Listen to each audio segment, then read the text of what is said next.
I said to my husband and I said to my friends just before, I feel like I might have just like, you know how people refer to being in the trenches with a baby? Yeah. I feel like I've got maybe my eyebrows just above the parapet, you know? I'm just peeping out, just got my eyebrows out. It feels like at 1 year old, she's just starting to get a bit more capable, need me a tiny bit less, you know?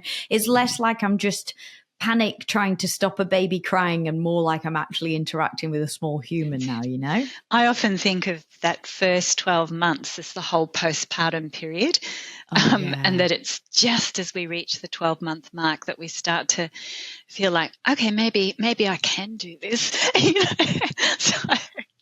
That's what I was thinking, because I was saying to, I was talking to my mum over the weekend, and, you know, she's saying, oh, you should have another baby. It's good to have them close together. And I totally agree. But really, literally until this week, until she ticked over into 12 months, I was like, I just have no idea how people do more than one. That's it. But now it feels like I'm kind of starting to get a handle on it, you know? Mm. You guys are listening to us on That's Helpful. How are you? Are you ready for another dose of myth-busting magic that might just change your life? If you have small ones, kids, young people in your lives, or grandkids, this is guaranteed to be a life-changing conversation for you. As always, I'm all about challenging the BS society keeps feeding you that makes you think you're the problem. And today's topic is one of the most troublesome areas for that. We're talking about baby and toddler sleep and why so many of the outdated rules you've been told to follow are not only unhelpful, they're probably stressing you out and doing absolutely sod all for your family's sleep. You might have caught my episode a few weeks ago about the 5 helpful things I learned in my first year of motherhood, coming up as Dr. Pam and I were talking about coming up on my first year for my baby and I.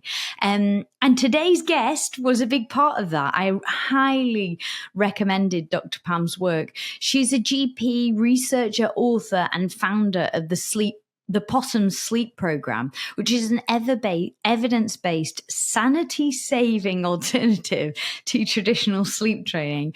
I found Dr. Pam's work when I was brand new to the world of mumming, and I had barely even held a baby before.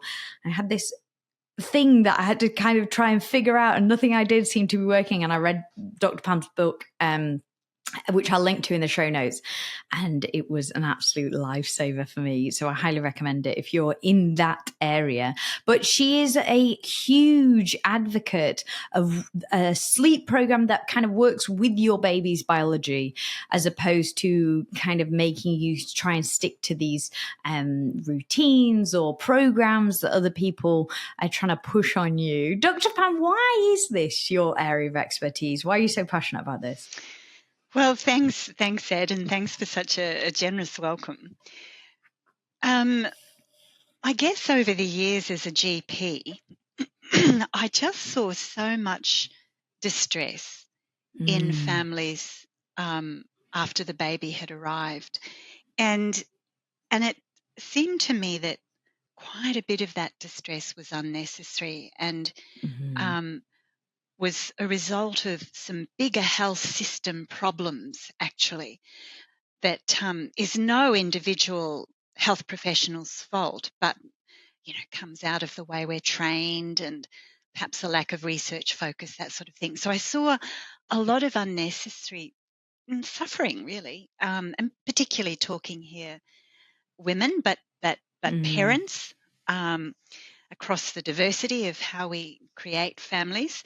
And so I began over time to to do the research and to put together programs that addressed what I felt were these big health system blind spots.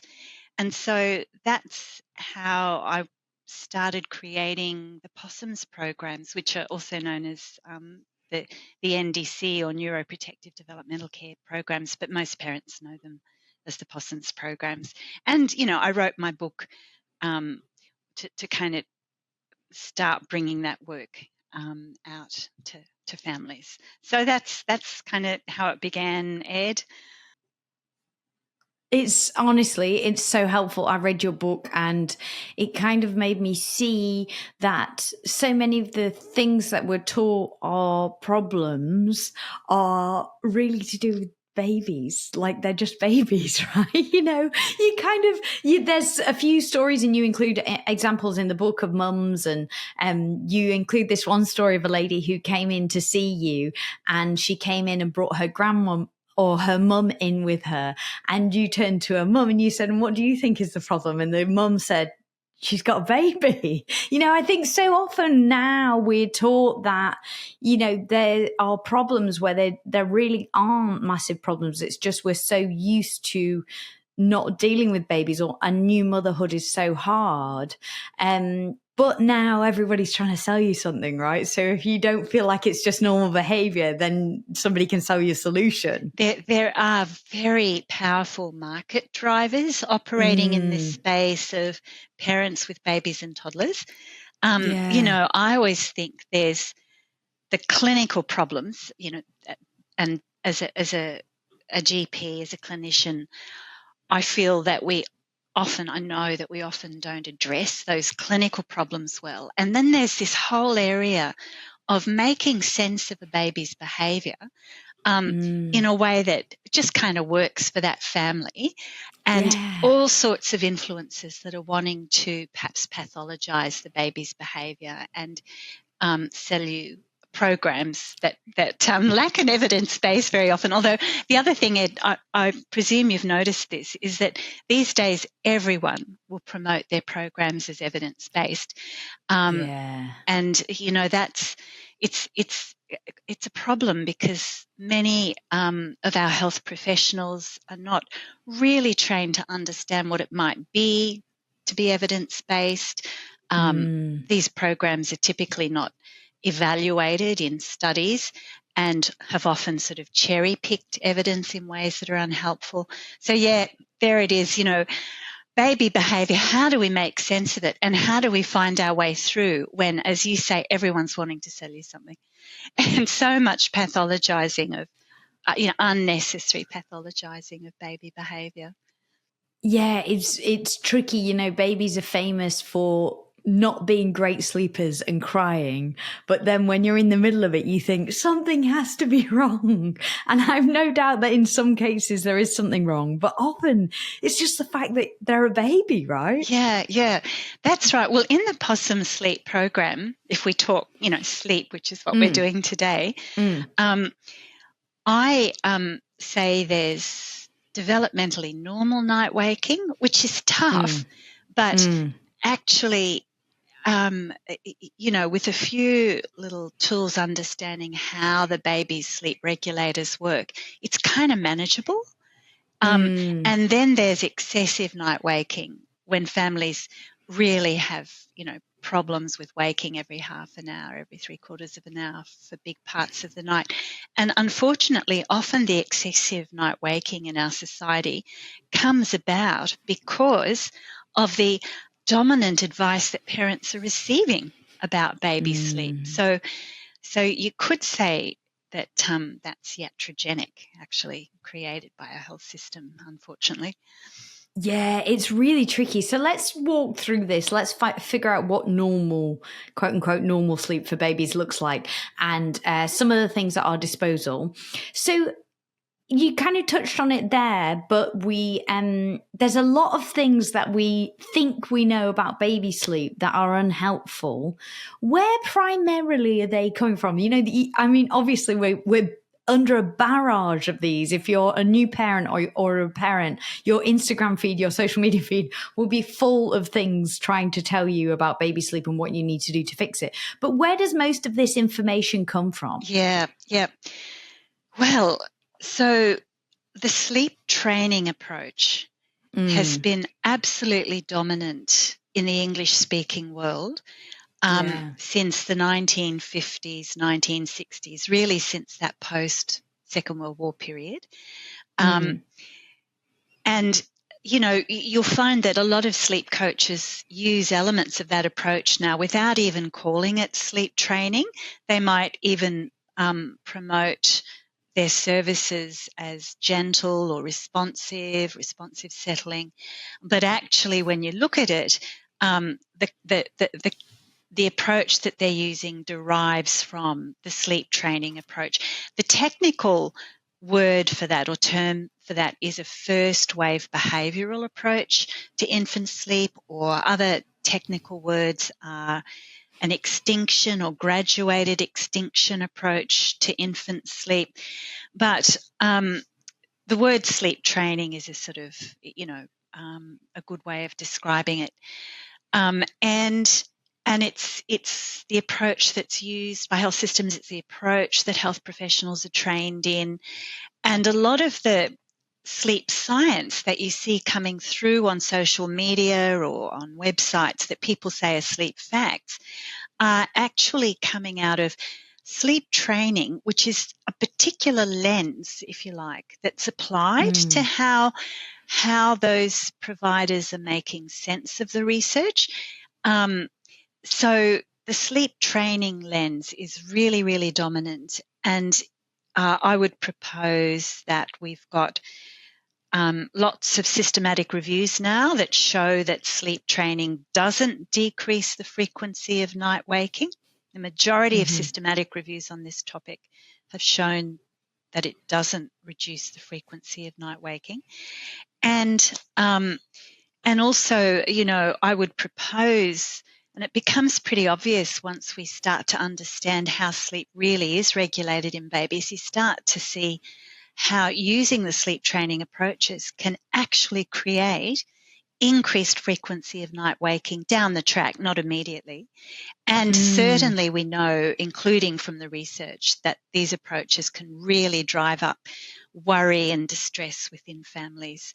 And I think that's the most troublesome aspect of using the sleep training approaches. Just makes life harder than it needs to be for families, just the way you were saying, Edwin. Yeah, it can make it a lot harder because it doesn't actually decrease the amount that your baby or child wakes at night, it just adds another factor that makes you feel like you're the problem. You're not doing it right, because if sleep training works apparently for everybody else, then you must be doing it wrong. You're not doing it right. You can't stick to it. You're not regimented enough. Do you know what I mean? Like, there's so many things that make us feel like we're the problem when really you're just trying to work against your baby's biology, and that's what's tripping you up. Yeah, which is really distressing too. Yeah, very distressing. And look, the truth is, we know that if we're really worried and distressed, if we're really anxious about what's going on to do with our baby's sleep, that is a factor that predisposes us anyway to postnatal depression. So for me, this is not trivial. To me, this is really fundamental to family well-being and capacity to enjoy having a baby. So I'm very grateful for the opportunity to chat about it today. It's like we're setting families up to fail, setting parents up to feel as though they're failing. And then the solution is more and more of the same. You get the sense that, okay, I'm just not doing it right. If I try even harder with these methods to get routines and good habits, that's the sort of language that's used in the sleep training approaches. If I only tried harder and actually got it working better, then everything would be all right. So it's actually my fault. And that's, to my way of thinking, that's so destructive actually for parents and for families. And robs you of what can be a really joyful time, because you're fighting against it, and it's kind of you're becoming more anxious as it goes on. Yeah. So a lot of us feel like we're failing or not doing the right things because our babies don't sleep through the night. Yeah. But many of us have no idea of what a normal sleep pattern or normal length of sleep looks like for babies and toddlers. How broad is that range? Yeah. Well, let's talk firstly about durations of baby sleep, and then we'll talk about frequency of night waking. Yeah. Right? So if we actually look at the research, the big studies now that have been done in different countries around the world, we see how incredibly variable our baby's sleep needs are biologically. So we can't actually, despite all the messages you get, we can't actually teach babies to sleep because their sleep need is biologically determined. It's kind of genetically, biologically primed, if you like.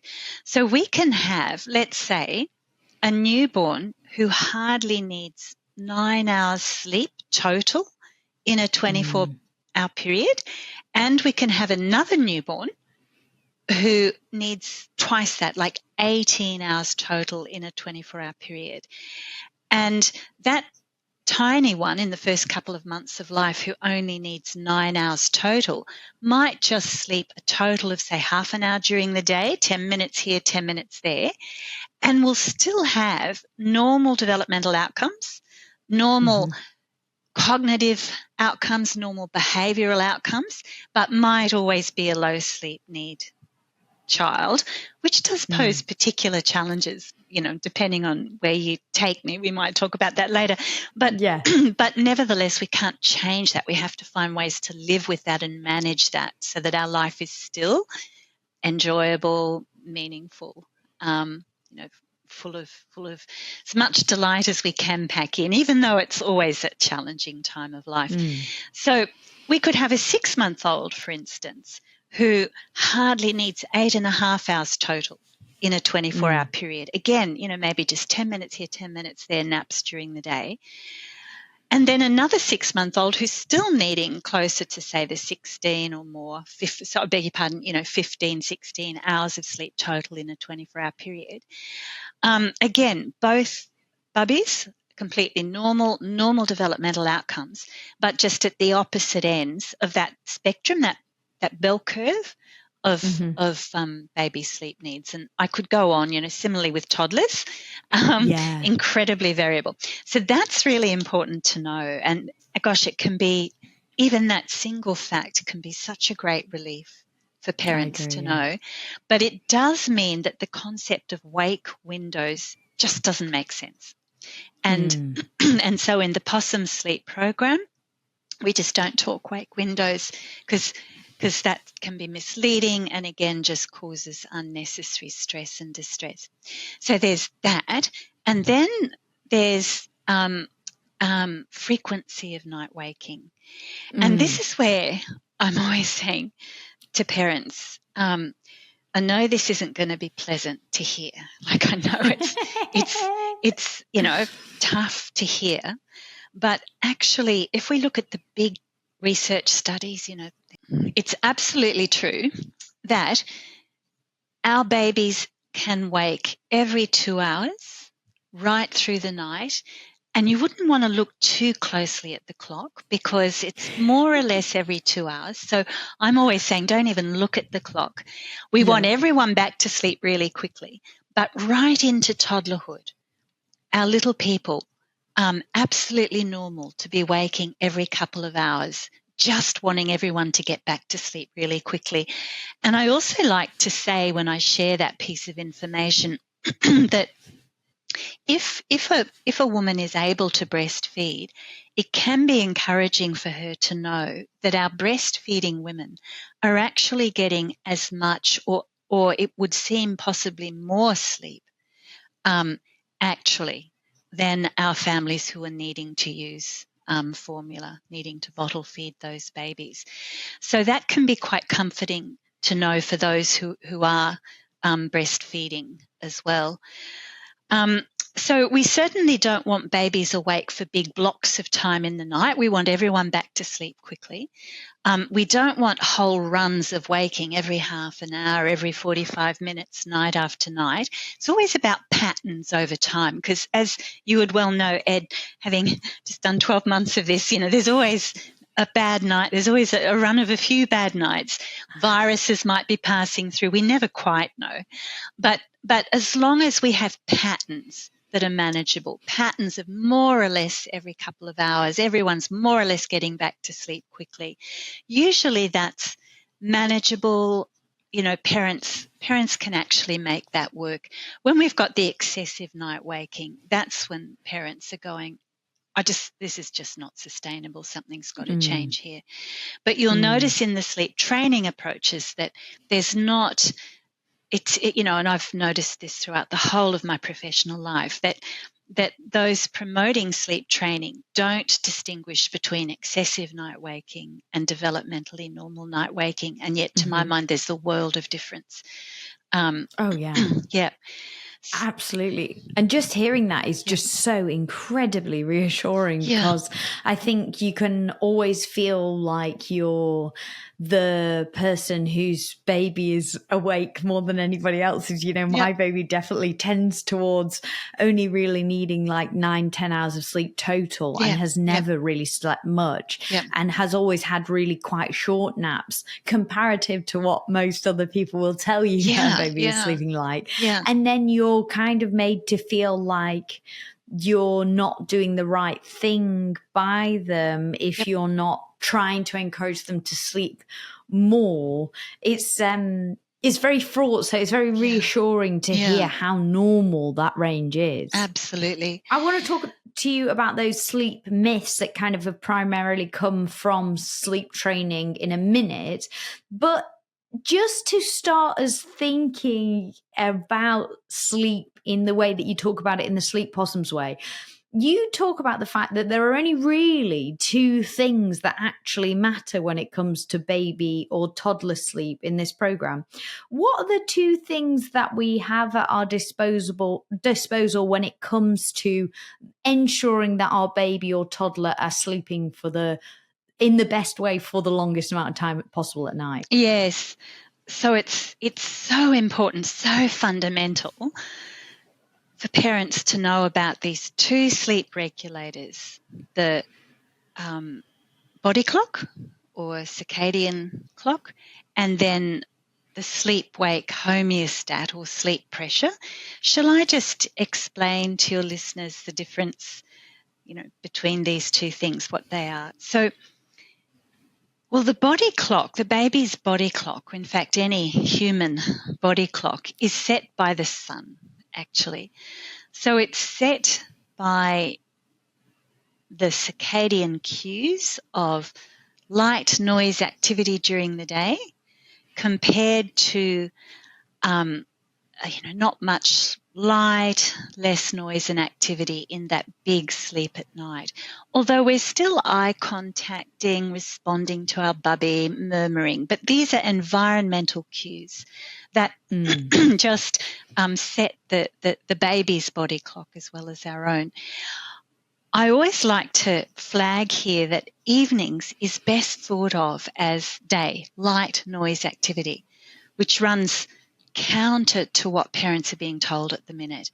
Totally. Stuff which is very unhelpful, I think, about dimming lights in the evening and getting rid of stimulation or, muting down stimulation. And again, you might like me to talk more about that, but we've got the body clock settings, and it's true that babies are born with an immature body clock, but we can actually very quickly hasten our newborn's body clock settings by just being mindful that daytime happens in the midst of light, noise, activity. We're not putting babies in quiet, dark rooms to sleep. And that actually putting a bub away in a room to sleep, even during the day, increases SIDS risk too. So it's just the bubbies sleeping near us in the middle of it all happening. And then, of course, at nights, the environmental cues will be quieter and darker and less activity. So then we've got sleep pressure. And I'm always saying to parents that our sleep, whether we're an adult or a baby, it's under the control of the sleep-wake homeostat, which is this system of hormones or sleep-inducing chemicals, you might say, that starts really low when we wake in the morning. At least for me, as an adult who doesn't have a baby in the house, I wake up from sleep, the chemicals have dropped to very low levels.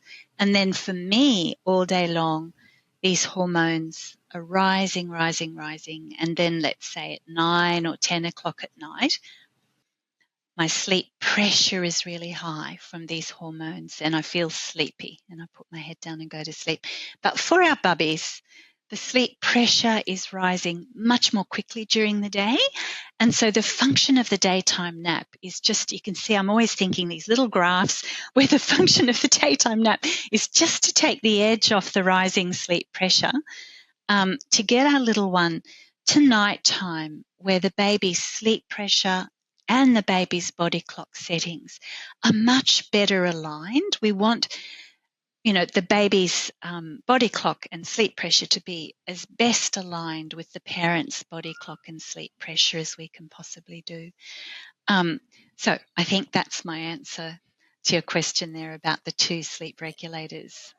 Yeah, fantastic. And so you kind of talked through it in the program, but we kind of want our baby's sleep pressure to start rising as early as we can so that they're really ready for bed by the time it's bedtime. Yes. But also that we don't want them to have too many big, long, interrupted naps in dark rooms in the daytime, because then that's going to take too much of that sleep pressure off, right? And then they're not really going to be ready for bed or for a long stretch of sleep at night. That's exactly it, Yeah. Ed.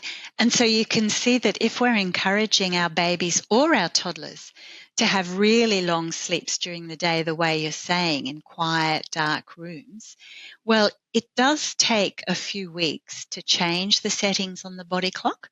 But 3 weeks, 4 weeks down the track, we can find ourselves big naps during the day, but we're waking excessively as patterns in the night. And that becomes just unsustainable for families. It's exhausting beyond belief, really. Completely, 100%. So in that alone, I think there are some quite surprising things if you are from the school of sleep training thought, and if that's primarily where you've gotten most of your information from, which is absolutely no shame. A lot of the information that we're fed or just given as gospel from social media or even from our parents or friends, family, can make it feel like you are failing and you're not, as we said earlier, you're not being strict enough, or you're not following the routine carefully enough, or, you're not just being diligent enough, when actually I think a lot of us are often inadvertently fighting against our baby's biology. But there's a few other myths that sleep training have kind of fed us that were really surprising for me as I kind of read through your work. The one of the big things is whether we've kind of covered the fact that babies shouldn't be sleeping, or toddlers shouldn't be sleeping in dark rooms for a long amount of time, in the way that we've been told. But should babies or toddlers be having a regular nap routine? By that, I mean like falling asleep at the same time each day for the same amount of time? Well, you see, I would propose that it doesn't particularly matter when our little ones are napping during the day. What really matters is that primary carer is actually having the most enjoyable possible day that she can. And actually, if she's got a couple of kids or more, it may mean that she's following the older children around, to meet their needs for school drop-offs or play dates or music classes or soccer or whatever it is, and the baby just fits in. Because you see, if we're meeting our baby's needs for milk, let's say, for our little ones, or as they're getting older, food and milk, however we're doing that, if we're meeting the little ones' needs for milk or hunger satiety, and if we're meeting our little ones' needs for rich and changing sensory motor input, sensory motor nourishment, and that's a big thing, then actually we can just trust those sleep regulators to do their job. And in other words, the baby will just take sleep on the go. We don't need to be trying to get the little one to sleep. We don't need to be trying to keep the little one asleep. We're just focused on being out and about, keeping that little one as dialed down as possible, as happy as possible, with lovely, rich, exciting sensory motor nourishment, which typically happens outside the home because they get so bored and dial up inside the home. You know how it is. Then we can just trust those sleep regulators. We can trust that baby or toddler to take the sleep they need. So when I say that, I'm immediately aware of how, as primary carers, it's so normal to be hanging out for our babies or our toddlers' sleep in order to get a break, right? So that's absolutely normal. And there'll be some families for whom a bit of a sort of rhythm arises. And that's more true, I think, as we move towards toddlerhood too. A bit of a rhythm can arise. You might know that there's going to be, say, a middle of the day nap, let's say. It depends on how your small person is doing it. But the problem is that if we hold that too tightly, we can actually set up excessive night waking, and we can keep ourselves accidentally locked into the house, which is a bit of a recipe for babies and toddlers to dial up and become fractious, become cranky because their sensory motor needs are not being met. And we live in a world that says, first tired signs, baby's dialing up, first tired signs, get the baby down to sleep. We can end up either in dreadful sleep battles because the baby's sleep pressure isn't that high, or as you and I were saying, we can end up a few weeks down the track with excessive night waking. And so a lot of people hearing this will be thinking, okay, but then I have a lot of people saying to me, don't overstimulate your baby or your toddler.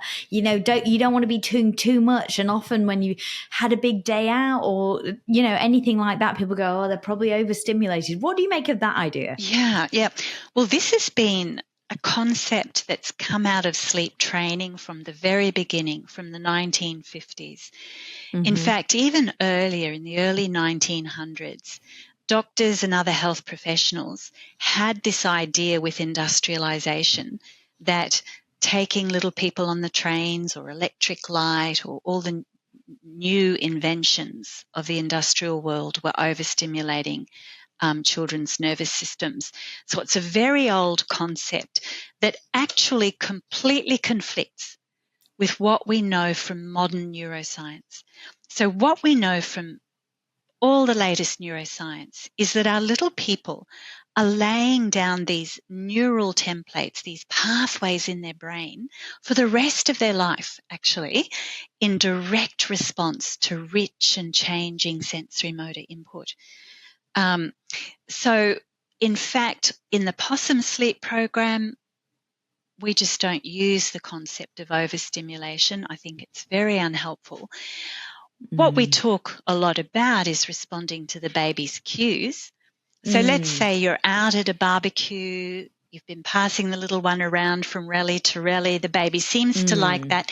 Then if the bub starts to dial up, well, I don't frame that as overstimulation. It's the little one communicating to you that it's time to get back into the safety of the parental arms, and depending on how you're doing it, it might be a breastfeed or whatever is appropriate in your context. So I just don't use the concept of overstimulation because I feel it actually creates very large amounts of distress for families, and indeed, because of what we know about the biological need for rich and diverse, healthy sensory motor stimulation, our societal emphasis on not overstimulating babies, I have a lot of concerns about how that actually impacts on families and infant development. So, thanks for raising that because it's a really important thing to talk about. Yeah, and you mentioned it there, this idea that a lot of us believe that as it's coming into the evening, we need, dim Yeah, lights, yeah, calm, no stimulation, yeah, which often, is a tricky time of day. It's often called witching hour, or, yeah, yeah, when you feel like it's really tricky to kind of yeah. manage your baby or your toddler. Yep, yep. Why might actually more stimulation, getting out the house, doing a bit more at that time be more helpful? Yeah. Well, I would propose it's because this is a kind of vulnerable time of day for babies. You could say for all of us as humans, as we're moving towards the sun setting. From an evolutionary point of view, um, our babies actually need higher levels of sensory motor stimulation, some of which, of course, does come about from being close to that loving adult's body. Um, so it's a time of really high sensory motor needs, and trying to meet a baby's sensory motor needs, just let's say one on one inside the house, Mm. can be incredibly hard work. Let's say it's a Hmm. primary carer who's just doing those last few hours in the day before, we can hope that there's another loving adult coming in at the end of the day. Often that's not the case, of course.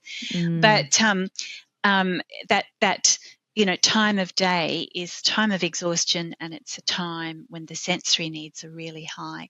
Like evenings, I'm forever saying to families, and especially if it's one primary carer doing evenings on her own after a long day when she's been doing the primary caring work on her own as well, that Mm. we could think really creatively about evenings and actually get out of the house. We could go and visit friends or relatives with the baby. We could go to a local cafe. We could go to the local markets, let's say, just sort of fantasizing here. But, or even depending on climate, go for walks in the evening. Anything that gets that little person out of the house in the evenings, bringing in much richer. Well, I guess I'll finish that sentence and then I'll backtrack. Bringing in Mm. much richer sensory motor stimulation makes the evenings easier for families. I know that, for many families, a lot of evenings, we just want to be able to stay at home. And then we want to think creatively about how to meet our little ones' sensory motor needs inside the house. And that's often, if the bub's breastfeeding, it tends to be on and off the breast a bit. But, Mm. lots of physical play, for instance, loud laughter and physical play. It could be long baths together with one of the adults in the home. So the concept of needing everything to wind down and the lights to dim is so unhelpful. Also, Mm. while we're addressing this Mm. question that you've raised here, Ed, I should comment that the science around melatonin is currently really misunderstood. Yeah. So melatonin tracks the settings of the body clock. It doesn't drive the settings of the body clock. So dimming the lights doesn't, in the evenings, it doesn't bring on melatonin that then helps our babies sleep. But we do know when we track melatonin that it's following the body clock settings. It's just that doesn't in any practical way help parents.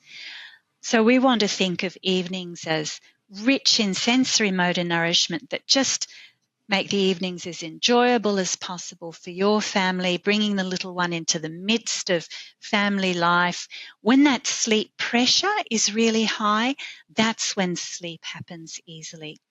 If if Mm. if parents find that they're engaged in sleep battles in the evenings, then I would propose that's because the sleep pressure isn't yet high enough, and you could come back out, family life, sensory motor nourishment for the little one, and try again a bit later down the track. If we look internationally, baby bedtimes are much closer to parent bedtimes than we expect in our society. The sleep Mm. training approaches will say 7 p.m. bedtime or even earlier, 6 p.m. bedtime. But of course, that sets that little person up for excessive night waking from 1 a.m., 2 a.m., depending on their sleep needs. It can work for high sleep need babies. Anything works for high sleep need babies, but most of us are, average to low sleep need babies, let's face it. And this early bedtime that's recommended in the sleep training approach is a recipe for excessive night waking, actually. Yeah, and I found that very reassuring when you've said that, if your baby's just not going to sleep yet, I think every mother has been in there feeding or doing whatever you need to do to get your baby to sleep for like 40 sodding minutes. Yes. And you're thinking, why is this not happening? And when I heard you say, just go out, stimulate them a bit more and try again. I found that really reassuring because we feel like we're not doing it right or we're failing or we're not really, committing to this properly and they need to go to sleep and we get so het up in it and so stressed about it. To hear you say that released me from those 40-minute feeds. So thank you. I'm so pleased. Oh, you know what it's like. And, you'd like, the worst is when you've like invited people over or, you really need them to go to sleep so you can do this. And it's just so anxiety inducing. Yeah. So thank you. I'm so pleased. One of the things that you mentioned there is about the bedtime. Yeah. So if we feel like potentially, either it's taking ages for our baby to go to sleep or very familiar, the baby is waking up quite often from like 1 or 2 a.m. How do we figure out what the best bedtime for our baby is? Because there's also a whole lot of anxiety around them not getting enough sleep, Like, so how do we figure out what's right for our baby? Because as you say, there is such a broad range. Yep. Well, we can trust our baby's sleep regulators. So babies will take the sleep that they need just because those sleep regulators do the job. What we want to do is have that little one as dialed down as possible, as I was saying, through milk or through sensory motor nourishment. Because the truth is, if you've got a little one who, is really dialing up, crying a lot, then that little one is less likely to fall off to sleep easy with the sleep regulators. So we just want to keep everyone dialed down. But dialed down doesn't mean not having a hilarious time, because all that laughter, noise, physical play is actually, it's really good for babies' nervous systems. Yeah. So your question there, if we've got any worries about nighttime sleep and excessive night waking, one of the first things to do actually is to get a regular get-up time happening for that little person. Because actually, even though we get all this messaging that a regular bedtime is what creates healthy sleep, that misunderstands the sleep science. It's actually a regular get-up time in the morning that creates healthy sleep patterns and sets the body clock.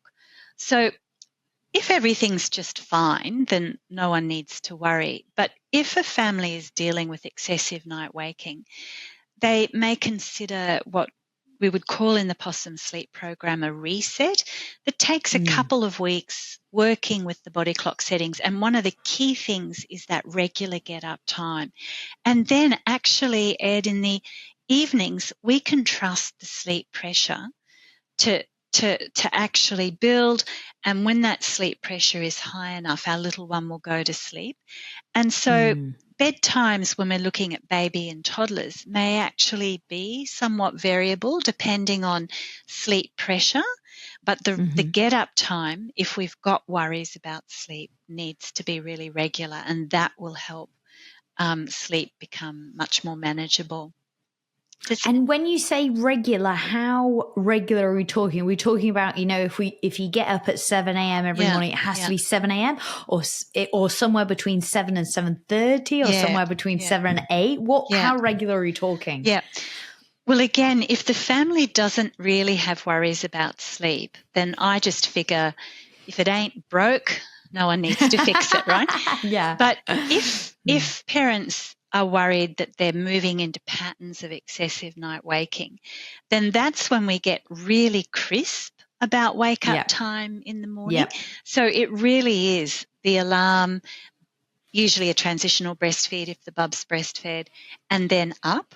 And it is really nice if there's another loving adult in the house who can take that baby for a little while the breastfeeding mother catches up on some sleep. Like, that would be really nice, but I know that's not, quite often not an option. But it is, alarm, maybe that wake up breastfeed, and then daylight noise activity, early morning sunlight. In winter when this is really hard, I sometimes say, let's say it is a breastfeeding woman doing it on her own, I'll say, do the little wake up breastfeed and jump in the shower with the baby. You want them awake, right? That's it. Yeah. So, again, it'll depend on the situation. If the wake up time has been hugely variable, like sometimes 6 o'clock in the morning and other times 8 a.m., we just make changes slowly. And if parents are in a situation of excessive night waking, then it's probably worth having a look at the Possums Sleep Program to work out how to do it in a way that's kind of calibrated and manageable. And does that all make sense? Totally. Makes perfect sense. I really like it. And so one of the other issues that I hear a lot from mothers that I speak to is that sometimes babies are waking too early in the morning, so like around 3, 4, 5 o'clock when actually they're not ready to start their day. Yeah. What's the issue there? Yep.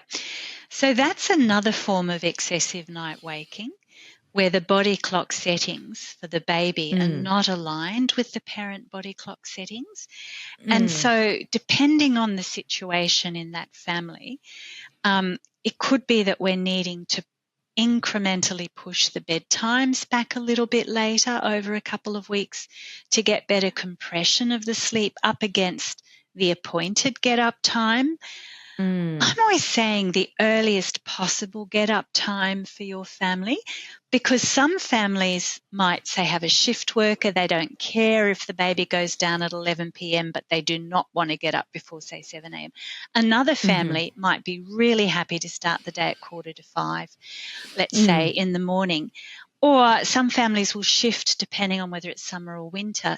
And I say it's in your control. You can set this up to work with your family's lifestyle as long as you understand the principles of how to work with the baby's 2 sleep regulators. So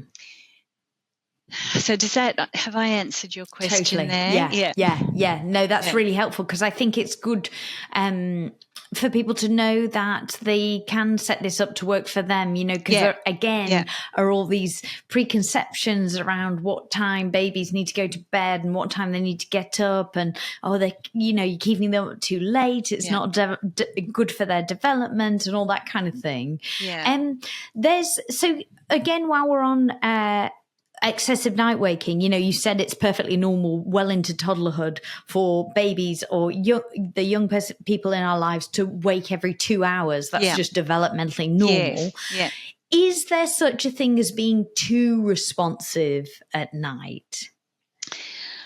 Well, my immediate big picture response is no. I think the sooner we get that little one settled back to sleep, the sooner we all go back to sleep. And it's probably worth jumping in here and saying we don't need to burp, we don't need to hold the bubby upright, and even for our little ones, we don't need to be wrapping or swaddling actually to get better sleep. And changing nappies minimally, using that barrier cream.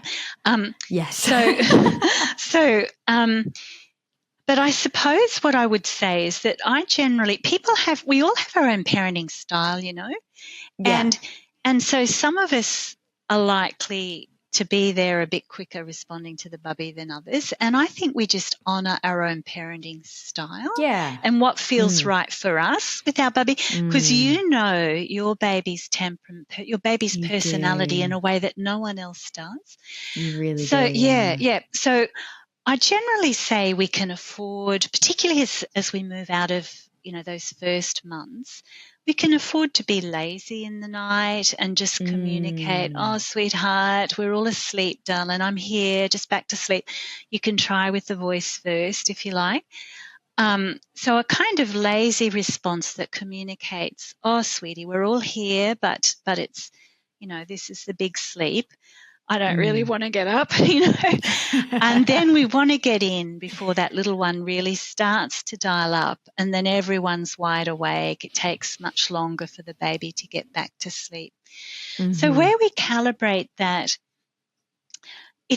people, as I say, people have their own styles, but essentially what we're wanting to teach our little ones is that they're safe in the night, and that we're there for them in the night.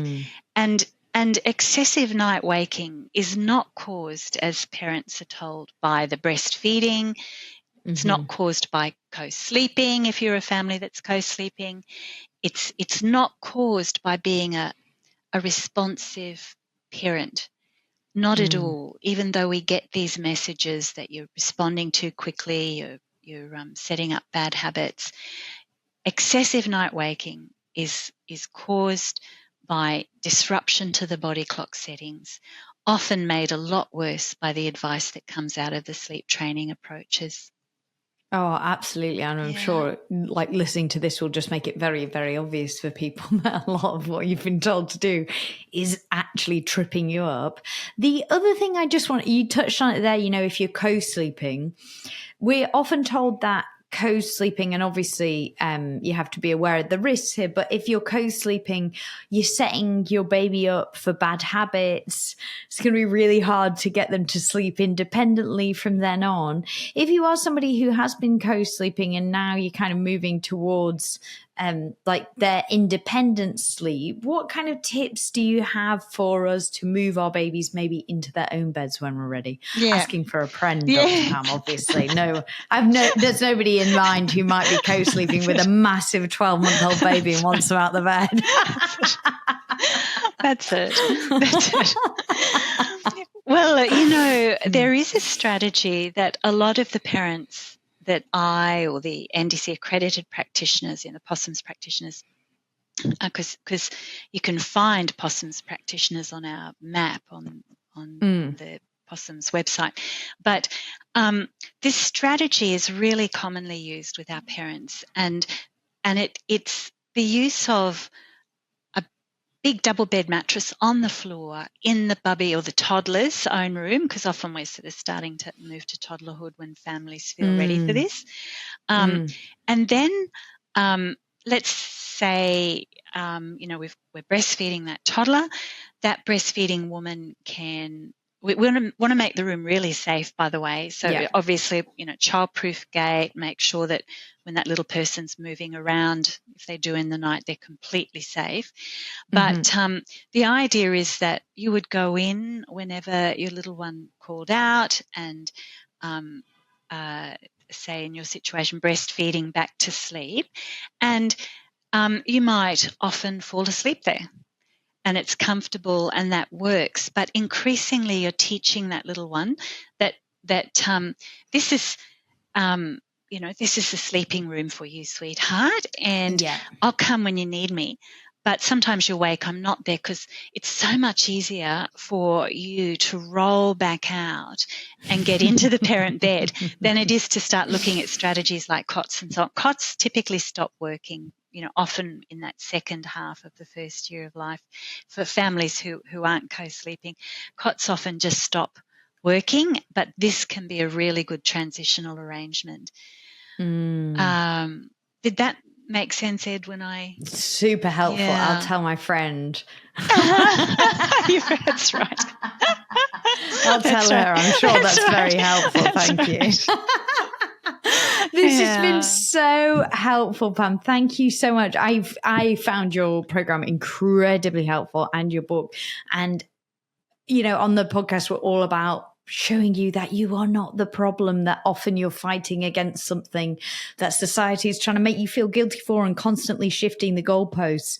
This should not be something that is so incredibly hard. It drives you to become an anxious mess. And your work has been incredibly helpful. I'm going to link to where people can find more of your work and the Possums program in the show notes.